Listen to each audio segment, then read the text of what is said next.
We want to talk about what's happening in Washington, D.C. I think this is one of the most important stories of our time. President Biden is being forced out of office. Now, earlier last year, 2021, you remember when I said on this show, not once, many times.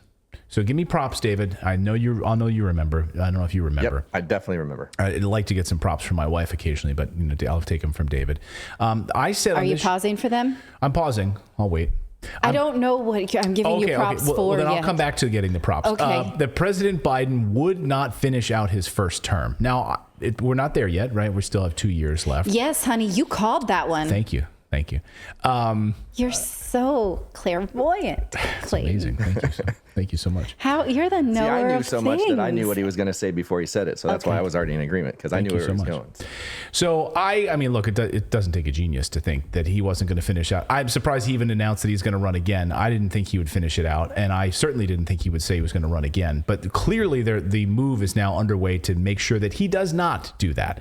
I wasn't sure at the time how this would come to pass exactly, but it's clear now that President Biden is being pushed out of office.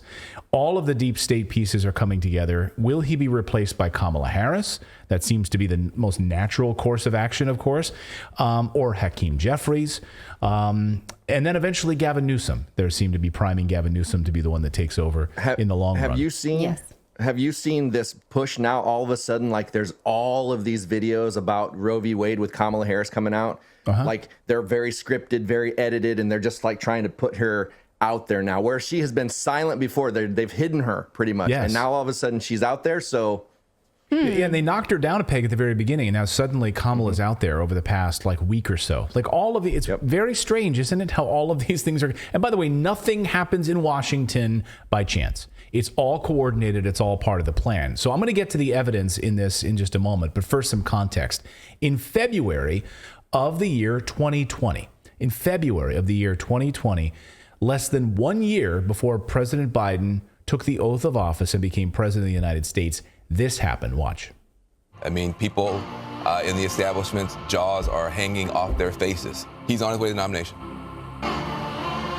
I'm delighted to bring you some pretty good news. All of you know we won the popular vote in Iowa. We won the New Hampshire primary, and we have now won the Nevada caucus.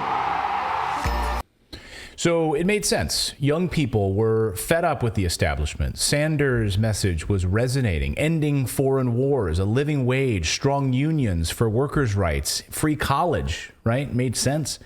If we stopped spending billions of dollars on all of these foreign wars, we'd be able to pay for college for Americans. No wonder he was winning by a lot, actually.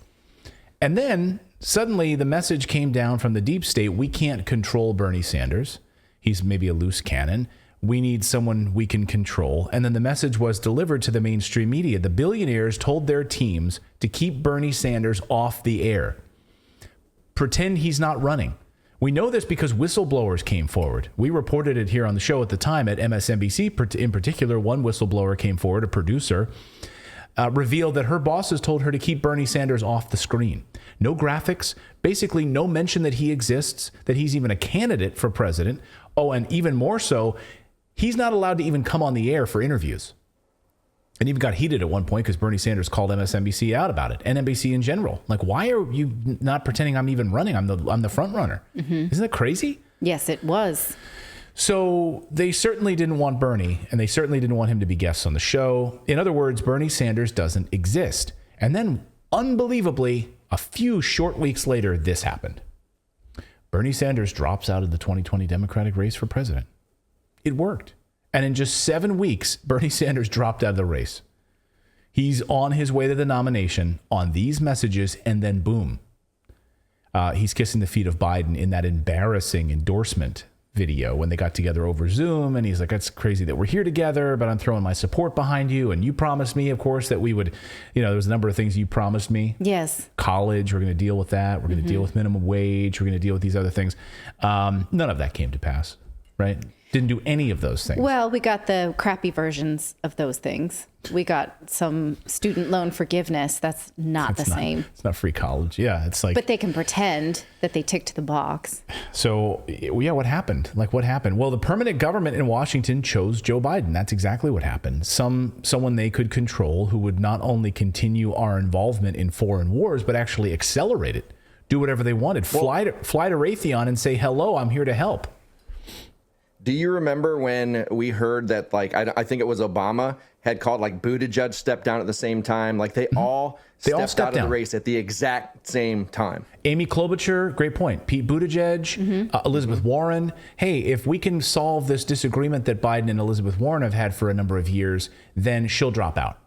All of them. It was like dominoes within like a short amount of time. Yeah. All of them throwing them to support behind Biden. Like, what? And by the way, at the beginning, they did not want this guy at all. It was a joke. They were mocking him for his age. But then suddenly they realized, hey, we can control this guy. The backroom deals, the wheeling and dealing was happening. So then, they get this guy that will elevate big pharma. They will elevate this guy that will push the deep state military industrial complex, right? That's who Joe Biden is, providing government fast tracking for booster shots without human trials. Like, all of these things really made it very palatable for Joe Biden to be in there. He's also put a lot of money in the homeless industrial complex. As long as we're throwing out industrial complexes, we can't forget that one. What do you mean by that? Like he... well, there's a lot of money for homeless programs, especially in progressive states. Right. But no accountability, so none of the homeless problem is actually getting any better. So they throw money at these states through these programs, and the states get money thrown in their coffers, but of course nothing actually happens. So until, that is, they want to support him until they don't, right? Until he suddenly becomes a liability to them. And then that's when it's clear he's going to lose in 2024. Like there's no way this guy wins in 2024, right? There's no way we prop this guy up for that.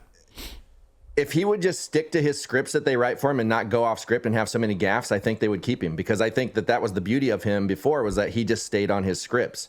But like now he's like getting off of them. It's like, oh, now he's having gaffes and we're having to come back and clarify what he said or didn't say. So I think there's enough of that they can't do that anymore. But if he would have just stuck to prompter, he'd probably still go in 2024. And his poll numbers are awful. But do you think it's because he's done something wrong? He's crossed somebody in the deep state? Maybe you're going to get to this. Or is it because he just no longer looks alive? I think that's the great question, right? So my question's still lingering, and we don't have a clear answer on this, is what did he do? What specifically? There are a couple of big moments that stand out to me. Particularly, it has to do with Saudi Arabia. Once you screw over Saudi Arabia and Saudi Arabia turns to China, is that the moment? But he didn't. We did the piece on how his administration went to bat for Mohammed bin Salah. MBS. I'm sorry, the last name doesn't roll off. But that part, that's one piece of this. But I'm talking about the oil alliance and making now you have a fracturing of this. I don't know. And I'm just throwing this out there. Let us know in the chat what you think what you think it is. But something has changed. Over the past couple of days, the mainstream media has completely changed its tune on Biden.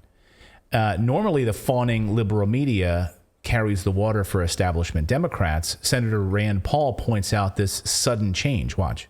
Do you subscribe to this theory that there is, or it appears to be, some type of internal attempt to take Biden out of the 2024 running? I think if you watch the news cycle, there's a startling difference in the last week or two, particularly over the classified documents and perhaps over some of the corruption charges with Hunter Biden. They've been steadfast in ignoring this, for years and really not reporting on it at all.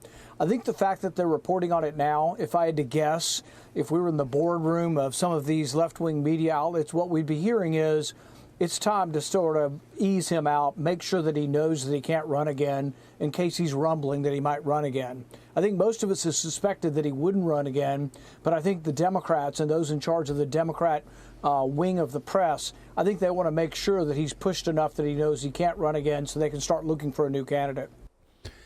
Yeah, is it health related? I mean, all you need to do is literally watch videos from a year ago. Just 1 year ago. I was going through archives today of just videos just to compare, and just looking at from 1 year ago, you can see the mental decline is unbelievable. And the physical decline as well. You can't even give a speech. You can't even talk. They made a mistake having him do a press conference the other day where he like yelled at a reporter, and he totally, spilling over words. Go ahead, David. You were going to say.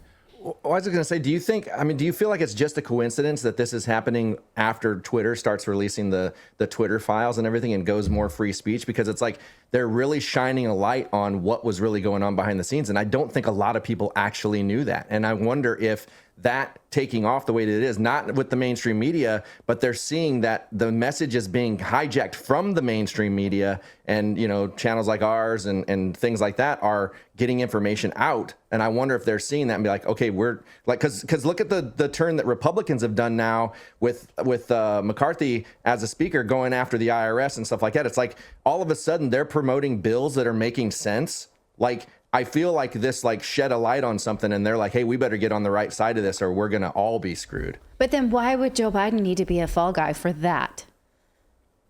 Well, I'm just saying because it's shown a light on how much corruption there was before he was actually president. The Ukraine thing, now all of these confidential files are going to show the connections that he had to Ukraine and all this other stuff. Mm-hmm. I just feel like some of that like has shown a light on some of the corruption that he has been doing for years. Okay, I see. I'm following. I don't know if that's the case, but I think they see him as a liability. I think that's what the deep state thinks, that he is now a liability, and that he also can't carry out what they need them to carry out. And it comes down to money and power.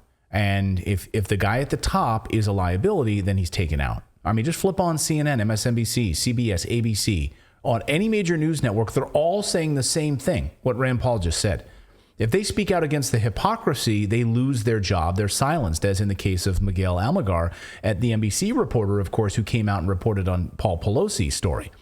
He was silenced. NBC pulled him off the air, was removed. They removed his reporting from their website.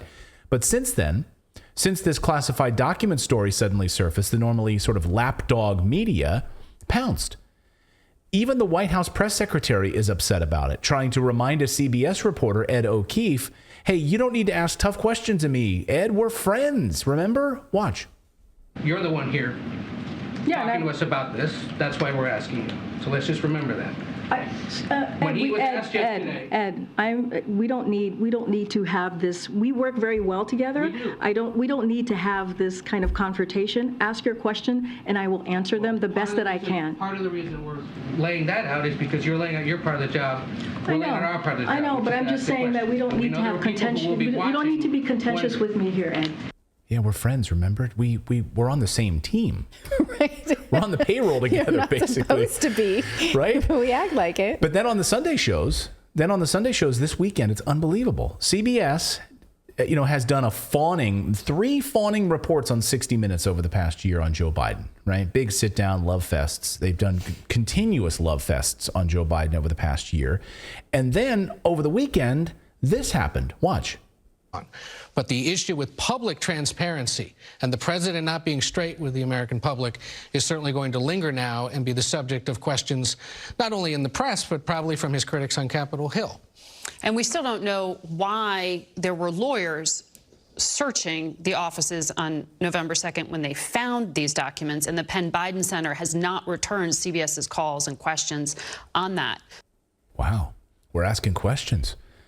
And no, why? we do know, because I watched Rachel Maddow tell us that they were all cooperating. They're cooperating. That's the difference between Biden and Trump, is they have been cooperating all along. So if you got to ask Rachel Maddow. So why were lawyers suddenly there all of a sudden? Like, it's a great question. To cooperate before November. Like, why? And why did you keep it quiet? Why did you keep it secret? Not telling anyone. No, you won't answer our phone. Suddenly now CBS is being confrontational, wants questions, and the White House doesn't know what to do with themselves. Like Karine Jean-Pierre is like, oh my God, I can't.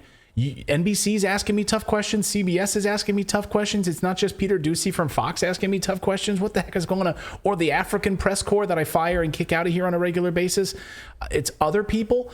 So then stunningly this weekend, ABC News also doing a mouth, which is normally a mouthpiece of the White House, across the Rubicon. Martha Raddatz slamming President Biden for these illegal documents. Watch this. And Mary, the problem is the White House insisted all week the president takes classified documents seriously. They've downplayed the special counsel probe, but more classified documents keep showing up. Exactly. The president has been adamant, saying there is no there. He has been exuding confidence, even if some frustration, insisting they are doing this by the book. They are fully cooperating. And for days now, the White House press secretary here has really hammered home this argument that the president takes classified documents seriously, and yet they keep finding more of them.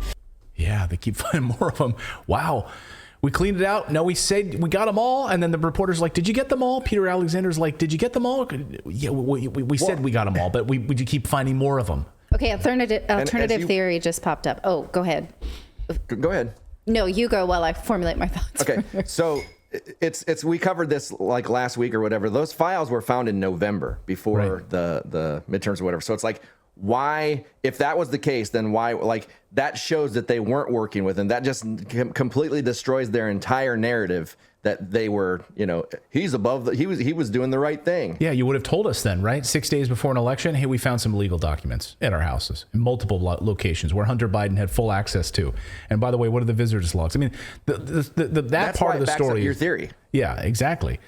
So what's your conspiracy theory? What's your well, now that you theory? give me this November date, it doesn't quite, because maybe I was thinking, but they're still finding them. The point is November happened and then they're still finding them. Right. But in light of the Twitter files showing us how biased the press is and how ingrained the press is into technology and social media, this also gives the mainstream media an opportunity to pretend that they are unbiased over something that they may not want anymore, which is a Joe Biden presidency. It may sort of give them the best of both worlds, is to say, look, we took Biden to task just like we took Trump to task. So we are definitely fair, see, and then we get our next candidate that we want. Yeah, I don't know. That maybe is a stretch. That's probably a stretch. It went a stretch. little far, but I like the stretch. I gave it a shot. I like yoga. So the liberal press is one thing, but it's quite another then for Biden's closest friend and chief of staff, Ron Klain, to suddenly announce that he's resigning also this weekend. What's going on? Breaking: Biden chief of staff Ron Klain to resign amid classified documents scandal. So just to put this in some perspective here, he's not just some lackey in the White House. He's been by Biden's side longer than anyone. I mean, this is absolutely huge. That pretty much means he's the guy that's responsible for everyone around Biden. Yeah, everyone around Biden. And by the way, Republicans called him, jokingly, they call him the prime minister.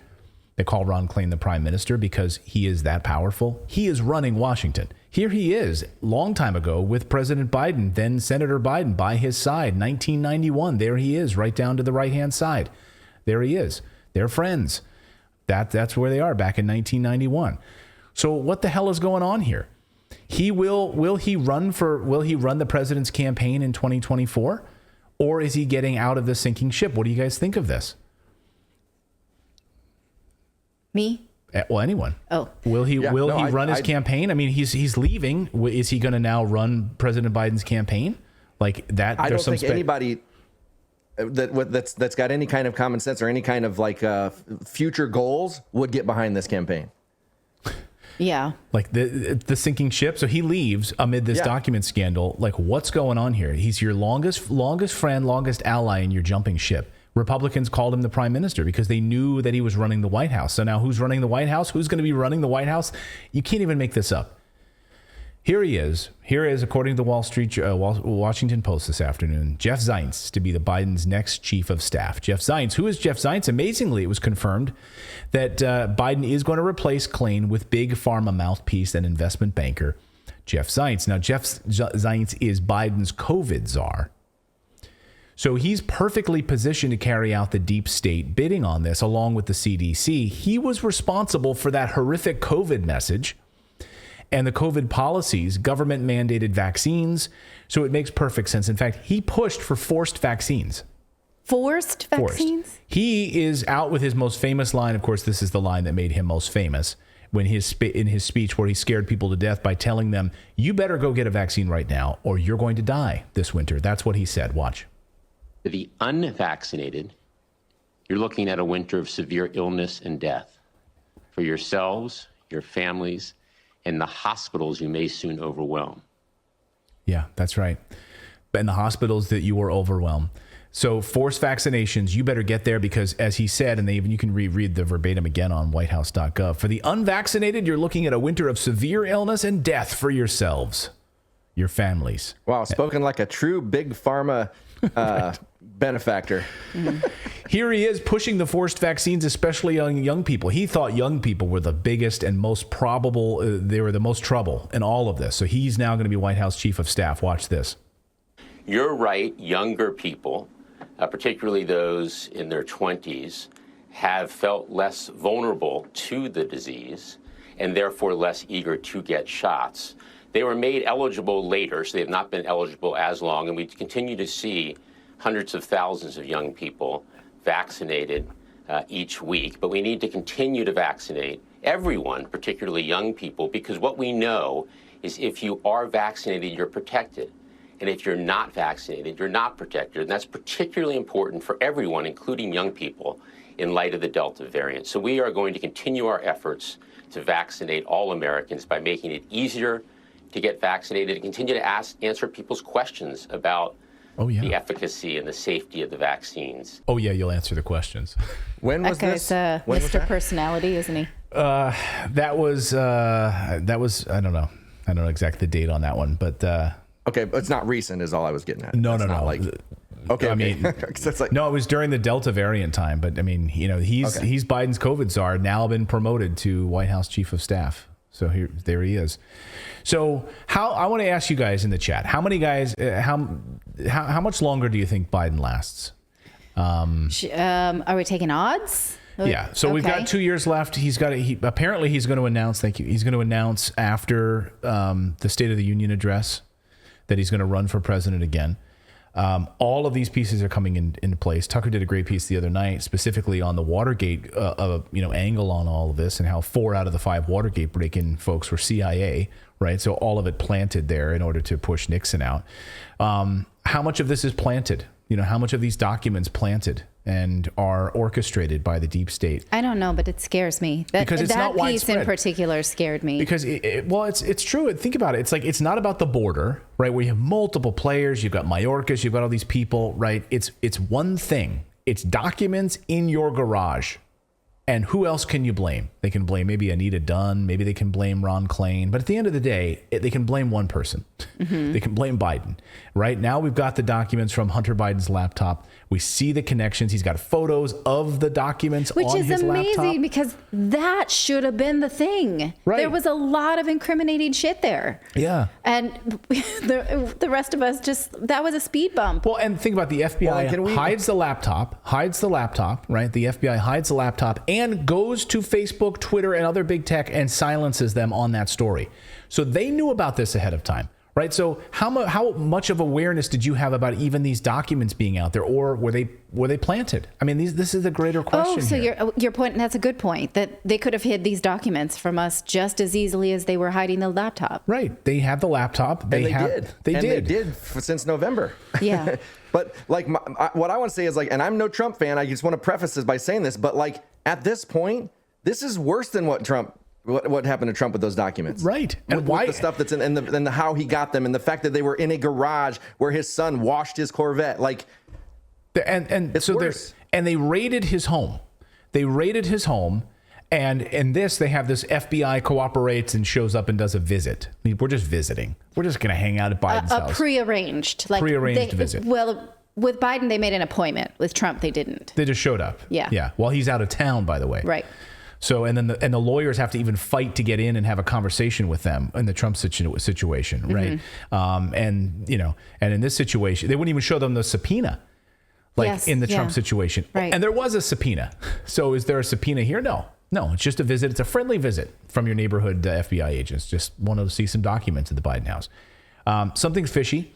But I'm saying, I'm going on the record. I'll go on the record once again. He does not finish out this term. If he does, it's going to be like a cyborg. It literally will be some sort of artificial intelligence propped up, like Weekend at Bernie's meat bag. And do they let him then? I mean, in light of the Jacinda Ardern resignation last week, right? And then thinking about the same forces at power possibly pushing out Biden, that's scarier than just one country run by a deep state. That's several. That is a cabal It's terrifying. It's the World Economic Forum. It's the World Health Organization. Do they let him make an announcement of re-election? Do we even get that far?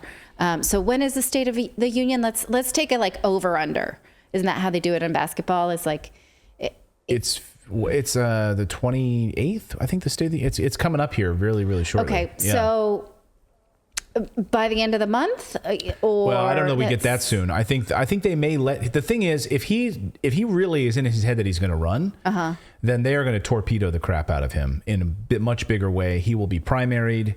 Right now, there's no one running. It's like silence. Yes. Right. Even on the Republican side, we've got maybe DeSantis and you've got Trump. It's silence right now. This might be the smallest group of people running that we've seen in a long time.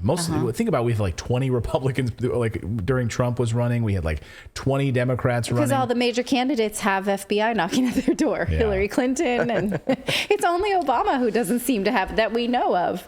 So let us know what you guys think about this. What's your prediction? Let us know in the chat. Let us know in the comments about this, and we will kind of circle back on this. We're going to stay on top of this story. This is a story, though, that the mainstream media is going to ignore because they're part of it. Thank you so much for watching this segment here at Redacted. We are live every day at 4 p.m. Eastern Time, trying to share the stories that the mainstream media will not cover. You should also come over and join our community of Redacted Rebels over at redacted.inc. That's our private locals community where we can share exclusive content that we simply cannot share here on YouTube. Come over and join the rebellion together right now by going to redacted.inc. We'll see you next time.